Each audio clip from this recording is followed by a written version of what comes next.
Hello दोस्तों, स्वागत है आप सबका अपने यूट्यूब चैनल मैथ्स माध्यम में। आई होप आप सब जो अच्छे होंगे और अपना ध्यान रख रहे होंगे। तो शुरू करते हैं हम अपना सेशन 1 दिसंबर की थर्ड शिफ्ट के साथ दिल्ली पुलिस की। चलते हैं अपने क्वेश्चन की तरफ। पहला क्वेश्चन ये रहा कि एक व्यक्ति ने कुछ धन को 2 वर्ष के लिए एक निश्चित दर से साधारण ब्याज पर रखा। अगर यह 3 साल के लिए 3% अधिक दर पर होता है, इससे 72 रुपये और मिलते हैं। यदि मूलधन ब्याज दर का 80 गुना है तो वार्षिक दर क्या है। तो इंग्लिश में भी पढ़ देता हूँ। A person put some money at a certain rate of simple interest for 2 years। Had it been at 3% higher rate for 3 years, this would have fetched 72 more if the principal is 80 times the rate of interest, then the annual rate is. पहले तो हमको condition दे रखी है कि जो है principal जो दे रखा है वो रेट का 80 टाइम्स है, यानी 80 आर। ठीक है, हम पहली कंडीशन के हिसाब से चलते हैं। पहली कंडीशन हमें दे रखी है कि 2 साल में एक निश्चित दर से। तो भाई तुम्हारा एस आई कितना निकल के आ जाएगा, एस आई बराबर मूलधन गुणे दर गुणे समय, है ना। तो 80 आर, और हमको आर ही निकालना है। कितने साल के लिए दे रखा है, 2 साल के लिए, अपॉन 100 करेंगे। ठीक, 20 चौके 80 और 20 पंचे 100। तो हमारा निकल के आ जाएगा 4 दूनी 8 आर स्क्वायर अपॉन 5। इतना समझ गए। फिर नेक्स्ट कंडीशन हमें जो दे रखी है उसको फॉलो करते हैं। मतलब 3 साल के लिए 3% अधिक दर से, तो 80। भाई प्रिंसिपल तो तुम्हारा चेंज नहीं होगा, और 3 साल रेट कितनी होगी, R+3 अपॉन 100। इसको भी काटा पीटी करते हैं। 20 चौके 80 और 20 पंचे 100। तो ये निकल के आ जाएगा तुम्हारा 4 तिया 12 और R+3 upon 5। 12R upon 5R+3। ठीक है, तो चलते हैं उसमें 72 रुपये ज़्यादा दे रखा था, तो 12R+3 upon 5 minus 8R square upon 5 बराबर 72 के। ठीक है, इतना समझ गए। अब क्या करेंगे भाई, यहाँ से हम 4 और आर कॉमन ले लेंगे। ठीक है, तो आर कॉमन लेते हैं। यहाँ से बचेगा तुम्हारा 4R अपॉन 5 कॉमन लेंगे, तो यहाँ से बचेगा तुम्हारा 3। तो 3R अंदर हो जाएगा, प्लस 3 तक की 9। ठीक, माइनस यहाँ से कितना बचेगा, 2R अपॉन 72। ठीक है, इसको काटेंगे तो तुम्हारा निकल के आ जाएगा 18 बार जाएगा। तो ये आ जाएगा तुम्हारा R अपॉन 5, ओ सॉरी, R इंटू 3R में से 2R जाएगा, यानी R+9 अपॉन 5 की गुड मल्टीप्लाई उधर 18 हो जाएगा, यानी 90 हो जाएगा। अब हम यहाँ से बाई ऑप्शन जाएंगे। बाई ऑप्शन जाएंगे इसलिए हमें 90 लाना है, तो आर की ऐसी वैल्यू सेट करेंगे। ठीक है, ऐसे क्वाड्रेटिक इक्वेशन बनेगी, वो सॉल्व करना पड़ेगा। तो आर की वैल्यू हम अगर 6 रख देते हैं, तो 6 और 6+9 यानी 15। ठीक है, 15 बराबर 90। तो 90 बराबर 90 के आ जाएगा, यानी आर बराबर हमारा निकल के आ जाएगा, आर बराबर 6%। यही आंसर हो जाएगा। चलते हैं नेक्स्ट क्वेश्चन पे। नेक्स्ट क्वेश्चन ये कह रहा है कि एक गृहिणी अपनी मासिक आय का 60% किराने के सामान, कपड़े और शिक्षा पर क्रमशः 5:7:10 के अनुपात में खर्च करती है। यदि किराने के सामान पर खर्च की गई राशि 15,000 है तो उसकी मासिक आय कितनी है। ठीक, तो a house wife spends 60% of her monthly income on groceries, clothing and education respectively. Spend the ratio 5:7:10 if the amount spent on groceries is 15,000, then what is his monthly income। ठीक है, तो जो दे रखा है कि किराने के सामान पर, तो किराने की सामान का अनुपात दे रखा है 5:7:10। ठीक है, तो इसका जो रेशियो दे रखा है 5 की वैल्यू हमें दे रखी है 15,000। ये टोटल जोड़ेंगे 15 और 7 22। ठीक, 22 दे रखा है, 15,000 दे रखा है, एक की वैल्यू तुम्हारी 3 आ जाएगी, 3,000। ठीक, तो 22 की वैल्यू हम निकाल लेंगे, टोटल ये आ जाएगा 66,000। इतना समझ के 66,000 आ गया। ये हमें दे रखा है मासिक आय का 60%, ये 60% की वैल्यू हमें दे रखी है 66,000, तो हमको 100% की वैल्यू निकालनी, क्योंकि मासिक आय 100% होगी ना। तो 66,000 अपॉन 60 इंटू 100, ठीक। इसको काटेंगे 0 और ये आ जाएगा 1100, ठीक। 1100 और 1100 में हम जब 100 की गुणा करेंगे तो 11 डबल 0 और फिर डबल 0 लग जाएगा, यानी 1,10,000 इसकी मासिक आय निकल के आ जाएगी। ऑप्शन नंबर सी सही हो जाएगा। चलते हैं नेक्स्ट क्वेश्चन पे। नेक्स्ट क्वेश्चन ये कह रहा है कि 32% की छूट और 20% और 12% की दो क्रमिक छूटों के साथ बिक्री मूल्य का योग 1211 है। वस्तु का अंकित मूल्य ज्ञात कीजिए।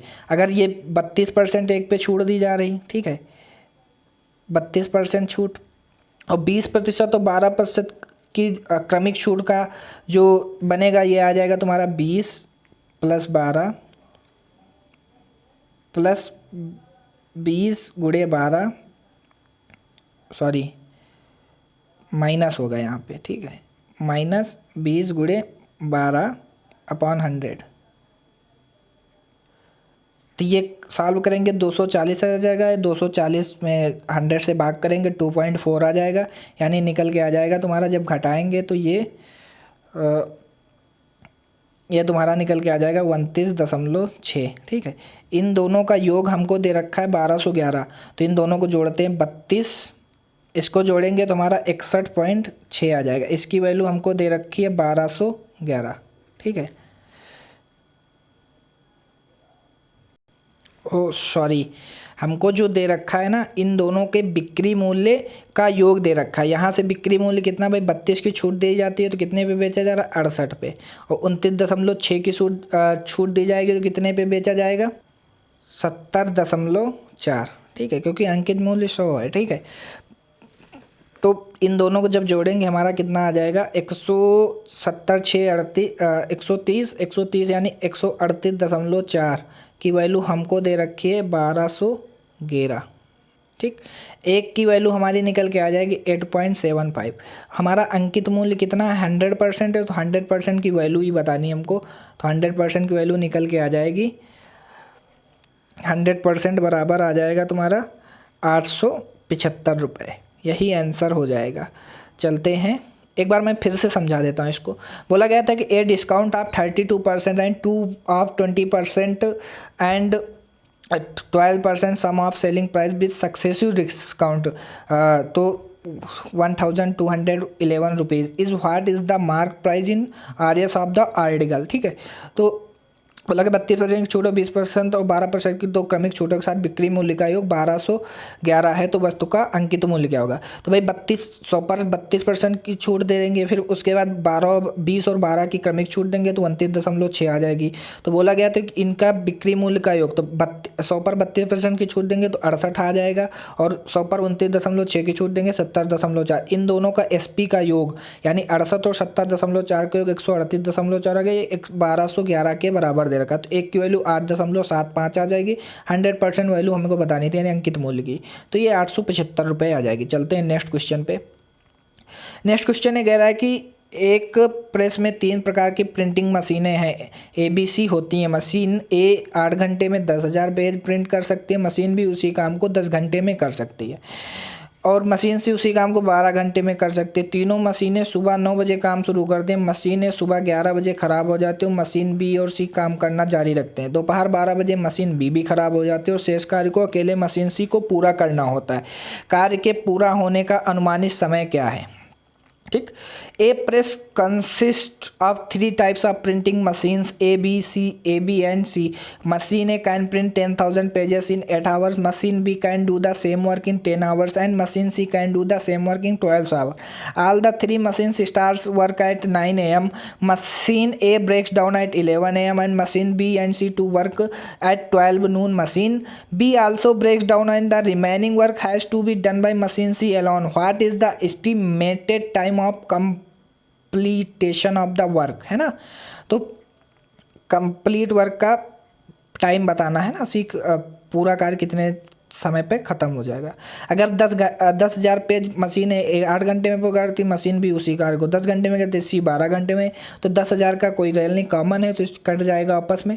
तो 8, 10 और 12, इसका एलसीएम जब लेंगे तो हमारा आ जाएगा 60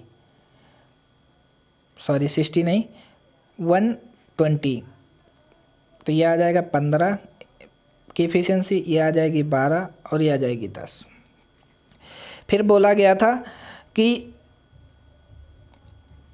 मशीन ए, तीनों मशीनें 9 बजे काम से, मशीन है सुबह 11 बजे ख़राब हो जाती, 9 से 11 बजे तक का टाइम 2 घंटे, तो 2 घंटे में मशीन ए द्वारा काम किया गया 15 × 2 कितना 30। ठीक।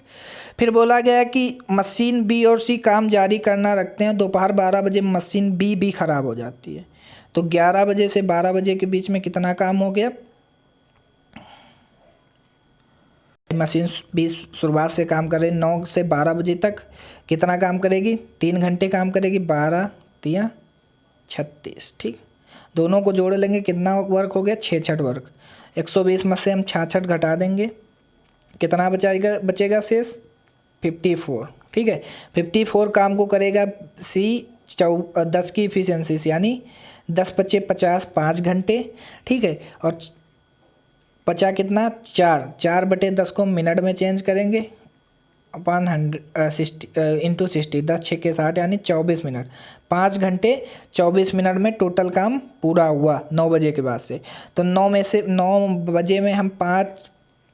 बजे में हम जब क्या करेंगे, 9 बजे में हम 5 घंटे 5 आवर प्लस 24 मिनट जोड़ देंगे, तो ये आ जाएगा तुम्हारा आ जाएगा ये 2:24 PM। ठीक है, यही आंसर हो जाएगा। चलते हैं नेक्स्ट क्वेश्चन पे। नेक्स्ट क्वेश्चन ये कह रहा है कि एक संख्या में 3 अंक होते हैं जिनका योग 14 होता है, मध्य अंक अन्य 2 अंकों के योग के बराबर होता है। यदि इसके अंकों को उलट दिया जाए तो यह संख्या 99 बढ़ जाएगी। संख्या ज्ञात कीजिए। A number consist of 3 digits whose sum is 14. The middle number is equal to the sum of the other 2 numbers. If it is digits are reversed then this number will increase by 99. Find the number. तो पहली बात तो 3 अंक का होता है तो option number 4 कटा जाएगा। ठीक है, ऑप्शन नंबर 4 कटा जाएगा। बच्चे 3 अंक, भाई 374 दे रखा है, इनका जो योग जिनका योग 14 है, मध्य अंक अन्य 2 अंकों के योग के बराबर है। ठीक है, मिडिल अंक जो है अन्य अंकों के योग के बराबर है। देखो इसमें भी मिडिल अंक 4, 3, 7 के योग के बराबर है, इसमें भी मिडिल अंक 5, 2, 7 के बराबर है, इसमें भी मिडिल अंक 4, 3, 7 के बराबर, और 3 सबका योग 7, 4, 11, 3, 14 हो जाएगा। 5, 2, 7, 7, 7, 14, ये भी सही है। 4, 3, 7, 7, 14। अब क्या करेंगे, इसको ऑप्शन से ही करना बेटर होगा। ठीक है, तो बोला गया था कि अगर इनके अंकों को पलट दे, भाई 374 दे रखा, इसके अंकों को हम पलट देंगे तो ये कितना आ जाएगा 473, और इनके बीच का जो नंबर है वो बढ़ जाएगा 99। तो 374 और 473 का हम अंतर करेंगे, कितना आ जाएगा 99 के, और नंबर यही बढ़ जाएगा, यानी ऑप्शन नंबर ये सही हो जाएगा। चलते हैं नेक्स्ट क्वेश्चन पे। नेक्स्ट क्वेश्चन ये कह रहा है कि 3 candidates contested an election and got 2272 and 15,272 and 23,256 votes respectively. All voters are valid votes. What percentage of the total votes did the candidate with the minimum number of votes get rounded off the nearest natural number? 3 उम्मीदवारों ने एक चुनाव लड़ा, उन्हें क्रमशः 2272, 15,272 और 23,256 मत प्राप्त हुए।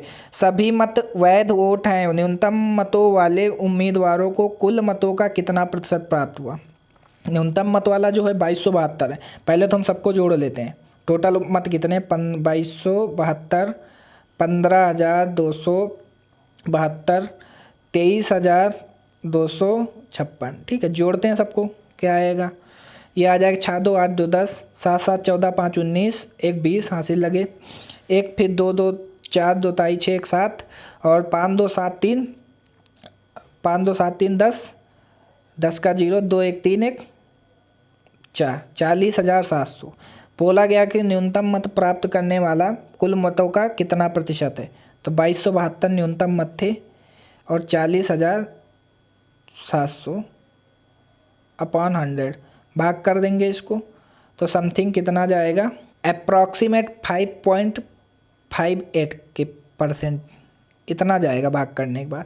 तो अगर पॉइंट कोई भी संख्या को पॉइंट के बाद 5 है या 5 से प्लस है तो उसको हम अगले नंबर का जोड़ते हैं, यानी नियरेस्ट नंबर 6 हो जाएगा। अगर कम होता 0.5 से तो हम 5 ही ले लेते, ठीक है। तो ऑप्शन नंबर भी सही हो जाएगा। चलते हैं नेक्स्ट क्वेश्चन पे। ये है कि एक सोफ़ा सेट को 25,800 में और एक टेबल को 5,000 में बेचने पर एक दुकानदार को पूरे लेन देन पर 10% का लाभ होता है।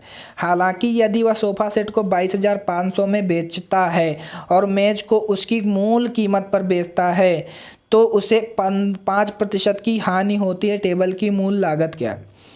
By selling a sofa set for 25,800 and a table for 5,000. A shopkeeper made a profit of 10,000 on the entire transaction. However, if he sells the sofa set for 22,500 and the table at its original price, is makes a loss of 5%. What is the original cost of the table?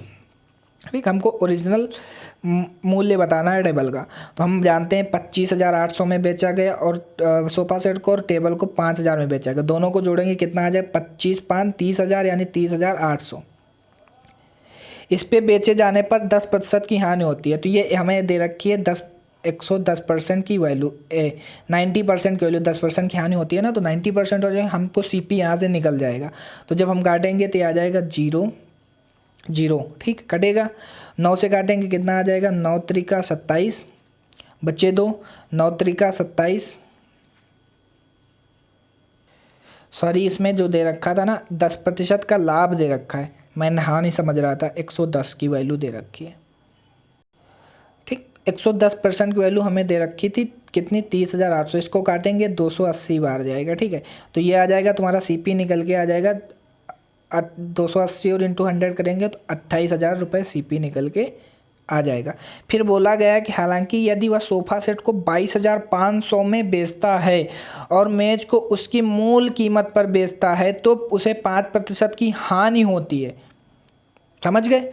अगर हम 28,000 रुपये की CP है, इसको हम 5,000 की 5% की हानि पर बेचते हैं तो 95 अपॉन 100, इसका 95 निकाल देंगे। 95% 28,000 का हमारा निकल के आ जाएगा 26,600, ठीक है भाई। अब तुम्हारा CP पर ही तो हानि होती है भाई। CP तुम्हारा 28,000 निकल के आ गया, इस पे 5% की पूरे सौदे पे हानि हो रही, 26,600 पर बेची गई। अब उसमें 26,600 पर बेची गई तो सोफ़ा सेट को 22,500 में बेचा जा रहा है, ठीक है।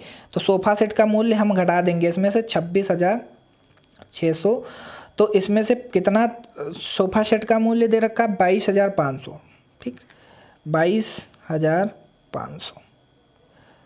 0 0, 6 में से 5 गए 1, 6 में से 2 गए 4, यानी 4100 रुपये टेबल का मूल्य आ जाएगा। मूल कीमत ही पूछी थी टेबल की, उसकी मूल कीमत पर बेचा जा रहा था, तो 4100 रुपये टेबल की कीमत हो जाएगी, यानी 4100 आंसर हो जाएगा। ऑप्शन नंबर भी सही हो जाएगा।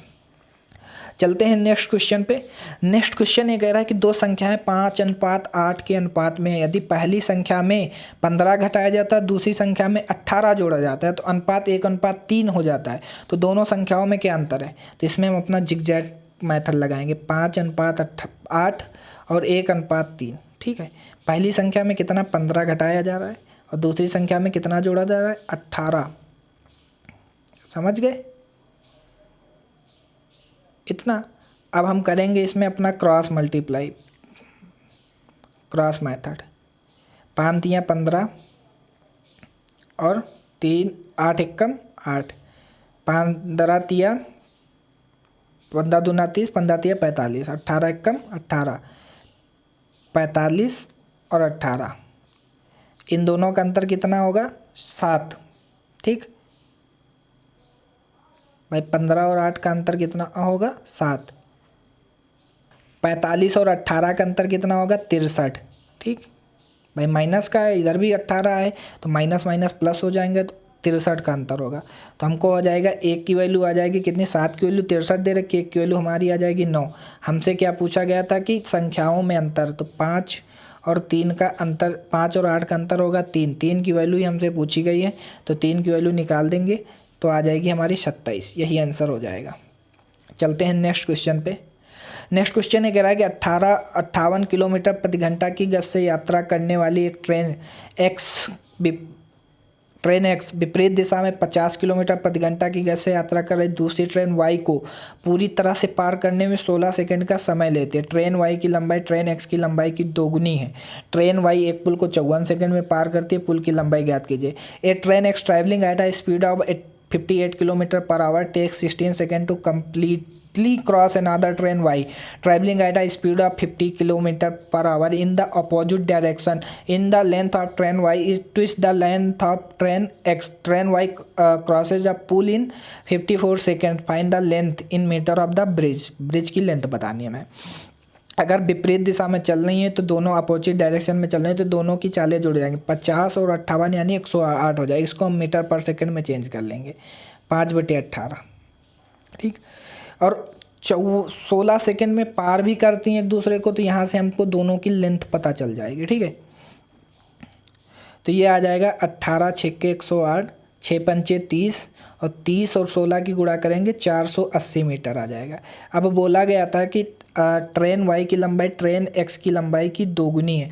ट्रेन वाई ये है और ट्रेन एक्स ये है। अगर ये 1 है तो ये 2 है, तो इन दोनों को रेशियो में बांट देंगे। 3 की वैल्यू आ जाएगी 480, तो 2 की वैल्यू आ जाएगी तुम्हारी 320। वाई की लंबाई आ गई तो 320। हमसे वाई से ही पूछा। ट्रेन वाई 54 सेकंड में पार करती है, तो ट्रेन वाई 54 सेकंड में पार करती है, तो ट्रेन वाई की चाल कितनी है, 50 किलोमीटर प्रति घंटा। इसको 5/18 से हम करेंगे, और ये 54 सेकंड में पार करती है। तो पुल और ट्रेन की लंबाई जब जुड़ती हैं तभी उतनी डिस्टेंस कवर करते हैं ना, तो ये 18 तिया 54 हो जाएगा, 5 तिया 15 यानी 750 पुल और ट्रेन की लंबाई निकल के आ जाएगी, दूरी डिस्टेंस। भाई पुल और जितना समय लगेगा पुल की लंबाई प्लस ट्रेन की लंबाई दोनों मिला के पार करते हैं। ठीक है, तो 750 दोनों की लंबाई आ गई, तो 750 में से हम जब ट्रेन की लंबाई घटा देंगे 320 को, तो हमें पुल की लंबाई निकल के आ जाएगी 430 metre.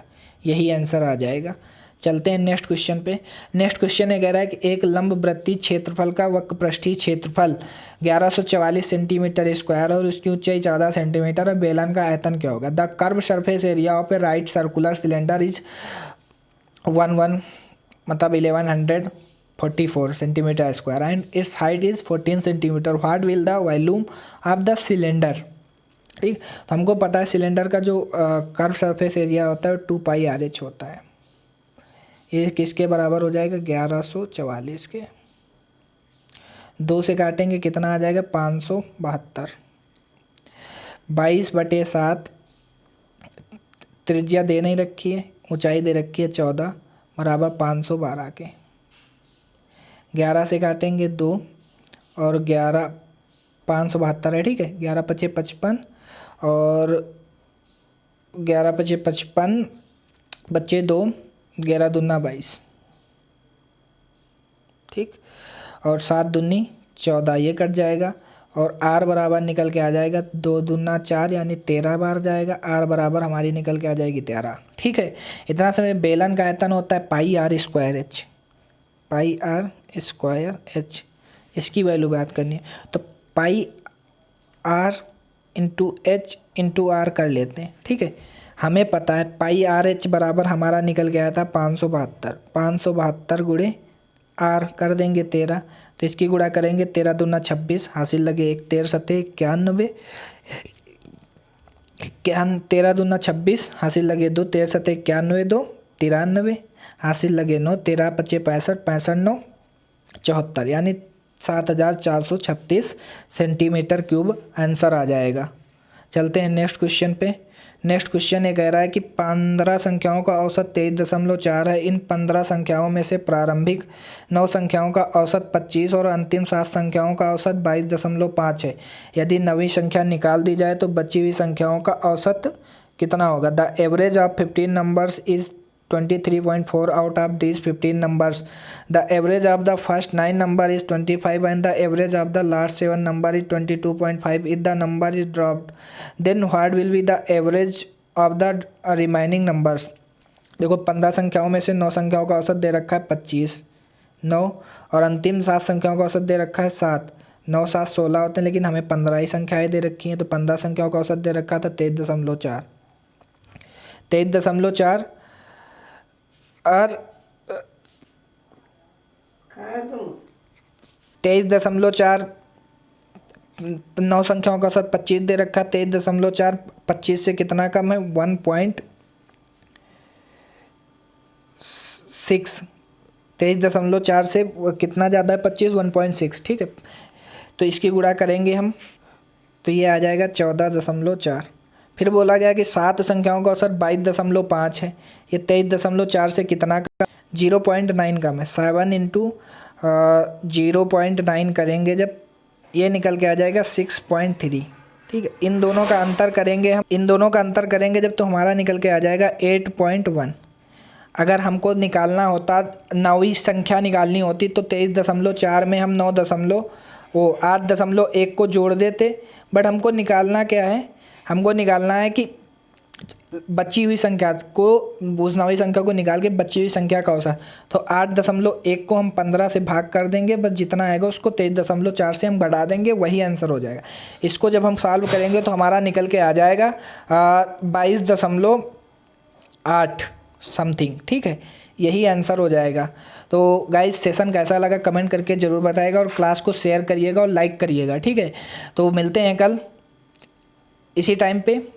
Thank you so much all of you and bye bye, take care.